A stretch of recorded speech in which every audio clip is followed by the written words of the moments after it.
Hello learners, कैसे हो आप लोग। लर्नर्स, आज हमारे चर्चा का विषय है BEd second year paper number 2 assessment for learning का टॉपिक डायग्नोसिस टेस्ट यानी निदानात्मक परीक्षण। तो आज हम इसी विषय के ऊपर चर्चा करेंगे। इससे पहले मैं आपको बता दूं कि अगर आपने हमारा चैनल सब्सक्राइब नहीं किया है तो सब्सक्राइब ज़रूर कर लें और बेल आइकन दबाना ना भूलें। तो आइए आपका समय ना लेते हुए हम टॉपिक स्टार्ट करते हैं। सबसे पहले ये देखा जाए कि निदानात्मक परीक्षण क्या है। अब निदानात्मक शब्द से ही हमें पता चलता है कि निदान मतलब किसी भी समस्या का समाधान करना। निदानात्मक परीक्षण एक उपलब्धि परीक्षण का ही रूप है। जो अचीवमेंट टेस्ट होता है हमारा, उसी का एक यह क्रियात्मक रूप है निदानात्मक परीक्षण।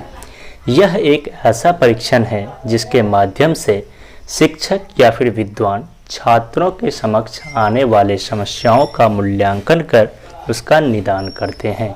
यह मूलतः चिकित्सा विज्ञान से संबंधित विषय है, लेकिन आजकल के आधुनिकता को देखते हुए हमने इसे शिक्षा के क्षेत्र में भी बहुउपयोगी रूप से सम्मिलित कर लिया है। इसके बाद आता है हमारा उदाहरण, क्योंकि किसी भी टॉपिक को समझने के लिए एग्जाम्पल हमारा बेस्ट वे होता है। तो इसी के आधार पर मैंने एक एग्जाम्पल आपके सामने रखा है कि जिस प्रकार एक डॉक्टर रोगी के लक्षणों को देखकर रोग का निवारण करता है, ठीक उसी प्रकार एक शिक्षक विद्यार्थियों की अधिगम त्रुटियों का ज्ञान प्राप्त करके निदान करता है। अर्थात मान लीजिए कि हम क्लिनिक पर जाते हैं और वहाँ पर कोई डॉक्टर है, तो उसे पता कैसे चलता है कि हमें कौन सी बीमारी है। वह हमसे पहले बात विवाद करते हैं, चर्चा करते हैं और हमारे लक्षणों के बारे में, बीमारी के लक्षणों के बारे में जानते हैं और वह अपने अनुभव के द्वारा जो है हमें चिकित्सा प्रदान करते हैं। ठीक उसी प्रकार जो हमारे शिक्षक हैं वह क्या करते हैं कि कक्षा में उन विद्यार्थियों का पहचान करते हैं, उन विद्यार्थियों का आइडेंटिफाई करते हैं जिनको किसी भी प्रकार की समस्या आता है। अंडरस्टैंडिंग प्रॉब्लम जिसकी वीक है, अंडरस्टैंडिंग पावर जिसका वीक है, उनको पहचान करते हैं और फिर उनका कारण देख उनका उपचार करते हैं, यानी कि अधिगम त्रुटियों को दूर करता है। अब इसका अर्थ जान लेते हैं। जैसे कि आप जानते हैं कि निदान को इंग्लिश में डायग्नोसिस कहा जाता है, डायग्नोस कहा जाता है, जो कि ये ग्रीक वर्ड है। यहाँ पर डायग्नोस का अर्थ होता है निदान और निदान का अर्थ हमारे हिंदी भाषा में होता है निवारण। अर्थात विद्यार्थियों के समस्याओं का निदान करना ही निदानात्मक परीक्षण कहलाता है। अब आइए मोस्ट इम्पोर्टेंट हम विद्वानों के अनुसार जान लेते हैं कि परिभाषा क्या है। तो सबसे पहले हमारे गुण के अनुसार, अब आप लोग ये सोच रहे होंगे कि गुण इस विषय में कैसे आ गए। तो इसे याद रखने का सबसे आसान तरीका है, जहाँ पर भी अधिगम संबंधी कठिनाई की बात की जाए, अगर अधिगम जहाँ पर बात आ जाए तो वहाँ पर गुण महाशय को हम सामने लाकर खड़े कर देते हैं। तो गुण महाशय ने क्या कहा था, आइए जान लेते हैं। गुण महाशय का कहना था कि अधिगम संबंधी कठिनाइयों व कमियों के स्वरूप का निर्धारण ही निदान कहलाता है। जो सेकंड हमारे थे वो थे योकम एंड सिम्पसन के अनुसार। अब इनका हम कैसे पहचान करेंगे, यहाँ जहाँ ही कहीं पर भी चिन्ह एवं लक्षणों की बात की जाए, चिन्हों एवं लक्षणों की बात की जाए, तो यहाँ पर योकम एंड सिम्पसन का उदाहरण हम ले सकते हैं। तो इनका कहना था कि किसी कठिनाई या उसके चिन्ह एवं लक्षणों के आधार पर ज्ञान प्राप्त करना ही निदानात्मक परीक्षण कहलाता है। थर्ड था हमारा मर्सेल। अब मर्सेल ने विशेष त्रुटियों पर ध्यान दिया था। तो जब भी त्रुटियों की बात आती है तो मर्सेल का हमें याद करना चाहिए। मर्सेल जी हमारे सामने आ जाते हैं। तो इनका क्या कहना था कि जिन त्रुटियों से विद्यार्थियों की विशिष्ट त्रुटियों का ज्ञान हो उसे ही निदान की संज्ञा दी जाती है। नेक्स्ट हम चलते हैं इनके टाइप्स पर। अब ये निदानात्मक परीक्षण कई बार पूछा जा चुका है सीटेट वगैरह के एग्जाम में कि जो निदानात्मक परीक्षण है वो कितने प्रकार के होते हैं। तो निदानात्मक परीक्षण हमारा 2 प्रकार का होता है। फर्स्ट होता है शैक्षिक निदानात्मक परीक्षण और सेकंड होता है शारीरिक निदानात्मक परीक्षण। अब जैसा कि आपको मैंने शुरुआत में ही बताया था कि जो मूलतः ये किसका विषय था, चिकित्सा विज्ञान का। तो हमारे पास सीटेट में क्वेश्चन आ जाता है कि जो निदानात्मक परीक्षण है वह मूलतः किस चीज़ का विषय, कौन से विषय क्षेत्र का है, तो हमारा आंसर होगा चिकित्सा विज्ञान। तो जैसे कि आपके सामने मैंने एग्जाम्पल रखे हैं, 2 फोटोज़ में आप देख रहे होंगे कि किस तरीके से टीचर जो है वो बच्चों के अधिगम त्रुटियों को दूर करने की कोशिश करता है, और जो हमारे डॉक्टर्स होते हैं, वो चिकित्सक होते हैं, वो क्या करते हैं, हमारे शारीरिक निदान करते हैं। तो आज हम पढ़ेंगे शिक्षा में निदानात्मक परीक्षण की आवश्यकता। अब आवश्यकता कैसे है, किस तरीके से हम यह कर सकते हैं। तो सबसे पहले होता है हमारा आइडेंटिफिकेशन, पहचान, यानी कि उन बालकों का पहचान करना जिन्हें निदान चाहिए। अब हम निदान किसे देंगे, जब हमें पता रहेगा कि किनको निदान चाहिए उसे ही तो हम निदान करेंगे। या तो फिर ऐसा तो नहीं हो सकता कि किसी स्वस्थ बच्चे को हम दोबारा चेकअप जाके कर ले या उन्हें मेडिसिन खिला दें, नहीं। हम क्या करते हैं, पहले उन्हें आइडेंटिफाई करते हैं। अब बहुत सारी भीड़ में बच्चे बैठे हैं तो हमें पता कैसे चलेगा, हम उन्हें आइडेंटिफाई करेंगे। सेकेंड होता है हमारा प्रॉपर प्लेस, मतलब स्थान। अब यह पता लगाएंगे कि उन बच्चों को अधिगम संबंधी समस्या आ कहाँ रही है, ठीक है। तो था, और जो हमारा मेन और लास्ट होता है कारण। अब इसमें हम क्या करते हैं, कॉज, क्या करते हैं इसमें, यह पता लगाते हैं कि त्रुटियां हो क्यों रही है। अब हमने सबसे पहले क्या देखा, आइडेंटिफाई कर लिया, फिर हमने प्रॉपर प्लेस देखा, और थर्ड नंबर पे हमने क्या देखा कि उनका रीजन क्या है, कारण क्या है। तो ये थे हमारे आवश्यकता, कहाँ कहाँ पर चीज़ें होती है। इसके बाद आता है हमारा निदानात्मक परीक्षण के उद्देश्य, ठीक है। तो सबसे पहला है हमारा विषय से संबंधित कठिनाइयों का पता लगाना। हम पहले क्या करते हैं, विषय से संबंधित कठिनाइयों का पता लगाते हैं।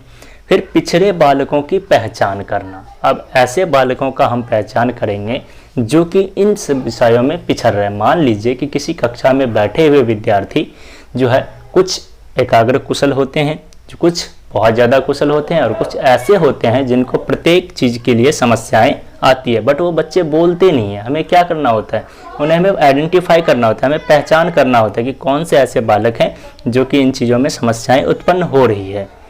थर्ड है हमारा अध्यापन प्रक्रिया में सुधार लाना। अब हम क्या करते हैं, अपने अध्यापन प्रक्रिया में सुधार लाते हैं ताकि उन बच्चों को भी समझ में आ सके, ठीक है। और कभी कभार क्या होता है कि जैसे मान लीजिए कि अब 1-2 बच्चे की समस्या आ रही है, तो फिर तो हमारे क्या है, उन बच्चों के अंदर समस्या है, उन बच्चों के अलग से हम विशेष क्लास लगाते हैं, ठीक है। लेकिन मान लीजिए कि अगर किसी भी बच्चे को समझ नहीं आ रहा तो फिर हमें क्या करना चाहिए, हमें शिक्षक को ही बदल देना चाहिए, क्योंकि ऐसा भी होता है कि कई बार कोई शिक्षक है जो समझाते हैं वो बच्चों को समझ नहीं आता है।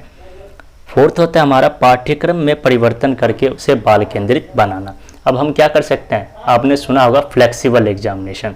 तो हम क्या करते हैं, बच्चों के आवश्यकता अनुसार या बच्चों के आवश्यकता अनुसार जो हम एग्जामिनेशन होल्ड करवाते हैं, पाठ्यक्रम सिलेबस चेंज कर देते हैं ताकि बच्चे आसानी से समझ सके, अपने अधिगम पावर को बढ़ा सके। थर्ड होता है हमारा मूल्यांकन। अब हम क्या करते हैं, मूल्यांकन पद्धति के द्वारा उसमें सुधार लाते हैं और उसे शिक्षण विधियों का प्रयोग करते हैं। अब मूल्यांकन विधि क्या, तो हम क्या करते हैं, जो हमने ये 4 कॉन्सेप्ट हमने इस ऊपर रखा है, इनका हम मूल्यांकन करते हैं और देखते हैं कि कहाँ पर हमें किन चीज़ों के लिए सुधार की आवश्यकता है, और उस विधियों का हम सुधार करते हैं। देन आफ्टर होता है हमारा निदानात्मक परीक्षण के चरण, ठीक है। तो ये कई बार पूछा जा चुका है कि निदानात्मक परीक्षण के कितने चरण हैं, तो मैं आपको बता दूं कि इसके 5 चरण होते हैं। फर्स्ट होता है हमारा आइडेंटिफिकेशन, जो हमने पहचान ऊपर ही पढ़ा था। देन होता है हमारा नोइंग, जानना, किसी भी चीज़ को जानने की प्रक्रिया, यह जानते हैं कि बालक की त्रुटि कहाँ हो रही है। देन आफ्टर हमारा होता है रीजन, मतलब त्रुटियों के कारण का पता लगाना कि हाँ कौन सी ऐसी समस्याएं हैं जो हमें इफ़ेक्ट कर रही है। देन होता है प्रकृति, अब हम इसमें यह देखते हैं कि किस प्रकार की समस्याएं हैं।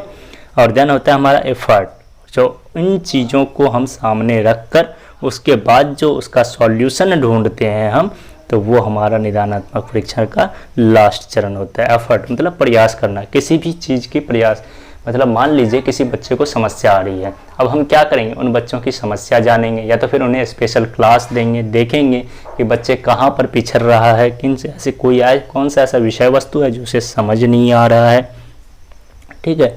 इसके बाद आता है हमारा निदानात्मक परीक्षण के क्षेत्र। अब इनके कौन कौन से क्षेत्र होते हैं, कहाँ कहाँ पर बच्चों को समस्याएं आ सकती है, कहाँ कहाँ पर निदान की आवश्यकताएं होती है।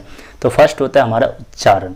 अब आपने कई बार देखा होगा कि बच्चे किसी भी शब्द का उच्चारण नहीं कर पाते हैं। कोई लैंदी सा वर्ड होता है या फिर कोई ऐसे टिपिकली वर्ड होता है जो कि उच्चारण नहीं कर पाते, तो हम क्या करते हैं, उसे उच्चारण करना सिखाते हैं। कैसे? हम शब्दों को तोड़ देते हैं। मान लीजिए अगर विद्यार्थी को यह कहा जाए कि बच्चों बोलो रेलगाड़ी, अगर बच्चे वो नहीं बोल पा रहे हैं तो हम क्या करते हैं, इस वर्ड को 2 भागों में तोड़ देते हैं, हम इसका संधि विच्छेद करते हैं, बोलते हैं पहले बोलिए रेल और फिर बोलिए गाड़ी।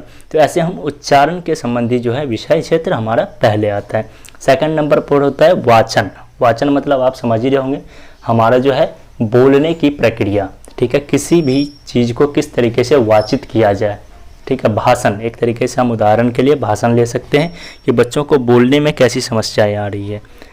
थर्ड है हमारा भाषा, लैंग्वेज इशू बहुत ज़्यादा टिपिकली होता है कि बहुत बच्चों को ऐसे होते हैं कि वो लैंग्वेज समझ नहीं पाते हैं या फिर वो जो लैंग्वेज बोलना चाहते हैं वो टीचर द्वारा बोला नहीं जाता है। कई बच्चे हिंदी भाषी क्षेत्र से आते हैं और मान लीजिए इंग्लिश टीचर आ गया तो वो क्या करते हैं, उन्हें समझाते तो हैं पर बच्चे 100% नहीं समझ पाते, वो 100% एफर्ट नहीं दे पाते हैं। तो इसलिए हमें बच्चों को तह तक जाना चाहिए और यह देखना चाहिए कि बच्चे कौन सा लैंग्वेज ज़्यादा प्रीफर कर रहे हैं, फिर कौन से लैंग्वेज का हमें ज़्यादा उन्हें नॉलेज देना चाहिए। फोर्थ होता है हमारा लेखन। अब लिखावट जो है हमारी शिक्षण विधियों में सबसे महत्वपूर्ण मानी जाती है, क्योंकि हमारी लिखावट ही हमारे शैक्षिकता का पहचान होता है। तो हम यह बच्चे कई बार लेखन संबंधी जो है वो समस्याएं आती है, कुछ ऐसे वर्ड्स होते हैं जिनको वो समझ नहीं पाते, वो लिख नहीं पाते सही से। तो हम क्या करते हैं, लेखन बच्चों को जो है लिखित रूप से जानकारी प्रदान करते हैं या फिर उनके लिखावट को सुधार करने की कोशिश करते हैं। और थर्ड होता है लास्ट होता है हमारा अंकगणित। अब अंकगणित क्या है, आपने पढ़ा होगा तर्क वितर्क। इन्हीं तर्क वितर्क प्रणाली को सामने लाने के लिए हम अंकगणित का प्रयोग करते हैं ताकि बच्चे का कौशल विकास हो सके, बच्चे किसी भी प्रक्रिया को फॉलो कर सके, बच्चे किसी भी चीज़ पर रिसर्च कर सके। क्योंकि अंकगणित में क्या करते हैं, बच्चे खुद से तर्क वितर्क करते हैं। मान लीजिए शिक्षक किसी भी विषय पर उसे ज्ञान देते हैं, समझाते हैं, लेकिन जो बच्चे तर्क वितर्क करते हैं उन चीज़ों पर, तो उसके बाद ही वह क्या कहलाए, उसका जो है निदान हो सकता है, किसी भी समस्या का वो निदान कर सकता है, खुद से किसी भी समस्या का निदान कर सकते हैं। तो इसी के साथ हमारा जो निदानात्मक परीक्षण था वो टॉपिक आज का ख़त्म होता है, समाप्त होता है। आपको यह वीडियो कैसा लगा, आप अपना राय देना ना भूलें, कमेंट के जरिए हमें यह भी बताएं कि आप नेक्स्ट वीडियो किस चीज़ पर देखना चाहते हैं।